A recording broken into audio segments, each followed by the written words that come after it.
Hey guys, welcome to the RCS EV. Today we're talking about delivery checks and what you should be looking for when you get your Tesla. There's a couple of things that I had wrong with mine that I'm going to point out, so make sure you stay tuned for it and I'll let you know what they are. Obviously, like and subscribe if you enjoy it. Let's get into it.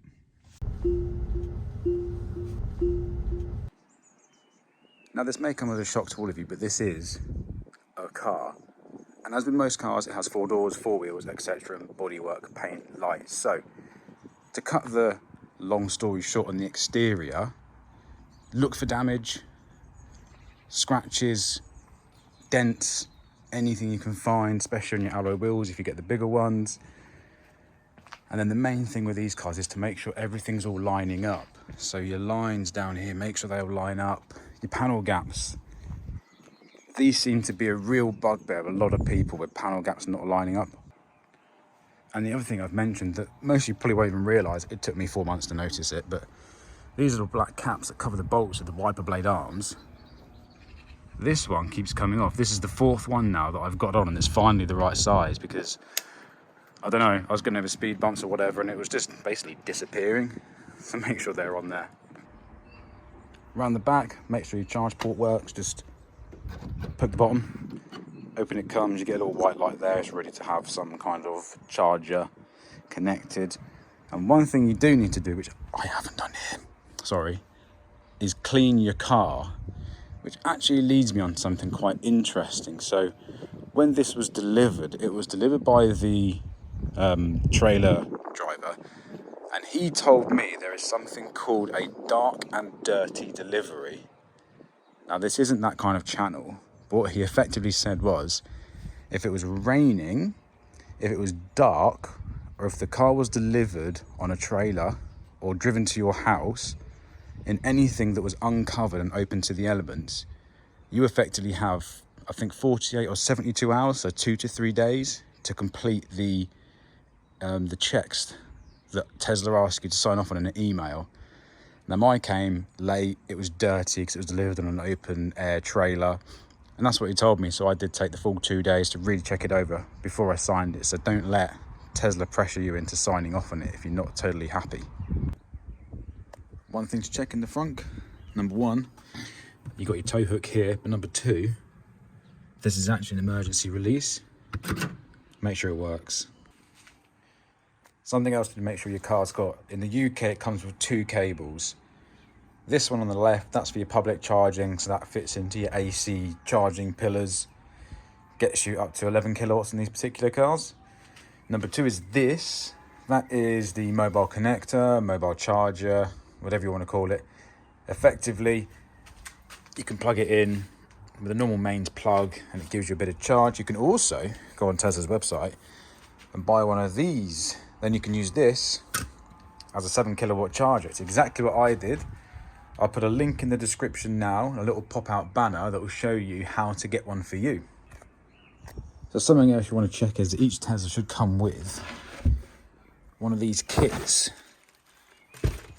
In here, you've got like a warning triangle and a medical kit, that kind of stuff, high-vis jacket as well. So make sure that's in your car. That was in the underfloor section of mine when I... Last thing to check in the boot, you've got 2 little switches here. Give them a quick pull. Ta-da! Just make sure it works. Nothing more than that really. They're just quick release levers. You have to pull them up manually once they're down.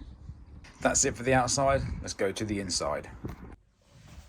So here we are back on the inside, and I'm going to show you a few things that you need to check. One that's been making the rounds on YouTube seems to be this little guy. So I'm going to be really honest. I had that up there for about 2 months because I thought it was actually part of the car, but it just clips off in your hand there. It's just there for protection, you know, nothing else really. The rest of the car, you know, functions like the heated steering wheel. Oh, it feels so nice and warm. Make sure there's no damage to anything. I had a big black stain up here and I didn't clean it myself. I probably could have done, but I didn't, because if I smudged it, made it worse, it would become my problem. Down here, you know, open the glove box, there it is. And then far there in the corner, you can just about see it, that little dongle plugged in make sure that's there, because if that isn't there, you won't get sentry mode effectively. Other stuff, 2 wireless charging pads there. Just put a phone in and make sure they work. Nice Crocs, eh? And a meerkat. Just, that slides nicely, that opens and shuts well.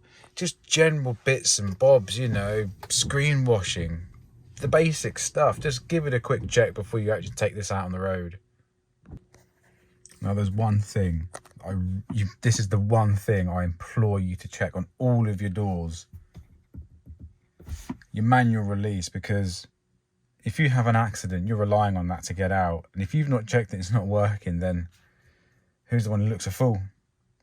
So drop your window down, because you could do damage to it, and lift it to open, and you'll get here a manual door release has been used, may cause damage to window trim, hence the make sure your window's down. But yeah, absolutely make sure that you check that works. And if your battery runs out on your car, make sure you drop your window a bit, because this button will stop working. And because the window won't go down when you open it, this will get damaged. So really, really, that is so important. Now this side, it's in the back, it's something I don't really agree on with Tesla. So basically, there's no manual release here. You've got the normal button there, but to do it in the back, you've got to come down here, pull this floppy bit of trim out of the way. You've got a little cover here that you've got to open. And you see that little white dongle here? And then you have to pull that. I mean, what a faff.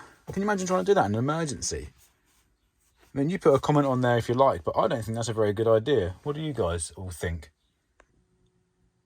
Now, I could bore you to death with this, but there's a lot of stuff in here you need to check to make sure it's all good, but you can do that in your own time. Look through the manual, play around with all the features, but before you do that, what I would say is go for a test drive. If you buy a used car, you take it for a test drive to make sure it's all good, but I don't think everyone does it when they get a new car. Strange, really. But I took mine for a test drive, and the first thing I noticed, which I'm going to play now,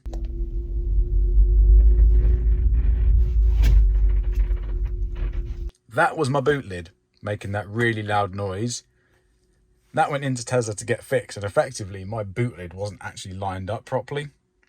Well, that's the end of the video, guys. Thanks for watching. I hope you've enjoyed it and there's enough detail in there.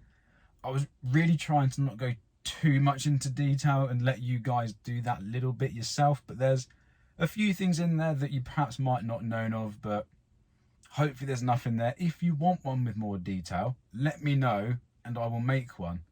If I get enough people asking for it, I'll make sure to do it. So as always, like and subscribe, and I'll see you in the next one. Bye.